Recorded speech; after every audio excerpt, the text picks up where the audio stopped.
Top 5 Telangana news కి స్వాగతం. నేను పవని.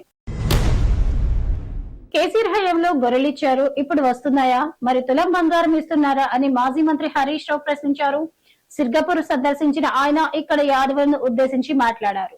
త్వరలోనే ప్రజా సంక్షేమ కళలు నెరవేరుస్తామన్నారు. యాదవులు మాట తప్పని జాతి అని పేర్కొన్నారు. నిజాయితీగా కష్టపడి సంపాదిస్తారని తెలిపారు. ఆ మల్లన్న స్వామి చల్లంగా చూడాలని ఆయన కోరారు. పత్తి కొనుగోలుపై కేంద్ర మంత్రులు సిసిఐతో మంత్రి తుమ్మల నాగేశ్వరరావు జరిపిన చర్చలు ఫలించాయి. నోటిఫై చేసిన జిన్నింగ్ మిల్లుల్లో కొత్త నిబంధనలతో కొనుగోలుకు అనుమతులు లభించక మిల్లర్లు సమ్మెకు దిగారు. ప్రస్తుతం సమస్య పరిష్కారం అవడంతో సమ్మె విరమించారు. దీంతో రాష్ట్రంలోని 330 మిల్లుల్లో పత్తి కొనుగోళ్లు ఆరంభమయ్యాయి. ఇప్పటి వరకు కూడా 2,904 కోట్ల రూపాయల విలువైన 3.66 లక్షల టన్నుల పత్తిని సిసిఐ సేకరించింది. ఇక మేడారం అభివృద్ధి పనులు నిర్దేశిత సమయంలో పూర్తి కావాలని సీఎం రేవంత్ రెడ్డి ఆదేశించారు. అభివృద్ధి పనులపై ఆయన అధికారులతో సమీక్షించారు. అభివృద్ధి పనుల్లో ఆచార సంప్రదాయాలు, నాణ్యత ప్రమాణాలు పాటించాలి. పొరపాట్లు దొరికితే కఠిన చర్యలు తీసుకుంటాం. రాతి పనులు, రహదారులు, గద్దెల చుట్టూ రాకపోకలకు మార్గాలు, భక్తులు వేచి చూసేటటువంటి ప్రదేశాలు, ఇలా ప్రతి అంశంపై సీఎం అధికారులకు సూచనలు చేశారు.